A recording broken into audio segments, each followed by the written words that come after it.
جی بسم اللہ الرحمن الرحیم۔ السلام علیکم ورحمۃ اللہ وبرکاتہ۔ جی دوستو، جو میں آج کا اسلامی میسج لایا ہوں وہ یہ ہے، کھجور کی گٹھلی پر ایک باریک سا جھلی نما چھلکا ہوتا ہے جس کا نام ہے قطمیر۔ اللہ تعالیٰ فرماتا ہے انسان اس کا بھی مالک نہیں ہے۔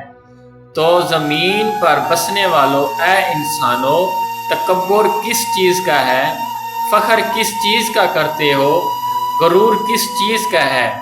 ہمیں اس بات سے یہ سبق ملتا ہے کہ ہمیں اس جہان پر تکبر، غرور، فخر نہیں کرنا چاہیے۔ ہمیں کسی کے ساتھ بھی برا سلوک نہیں کرنا چاہیے۔ ہمیں لالچ پن نہیں اختیار کرنی چاہیے۔ یہاں پر ہمارا کچھ نہیں ہے، یہ دنیا تو فانی دنیا ہے، یہاں سے چلے جانا ہے۔ میں اللہ تعالیٰ کی بارگاہ میں دعا کرتا ہوں کہ اللہ تعالیٰ آپ کو اور مجھے نیک اعمال کرنے کی توفیق عطا فرمائے اور تکبر سے بچنے کی بھی توفیق عطا فرمائے۔ آمین یا رب العالمین۔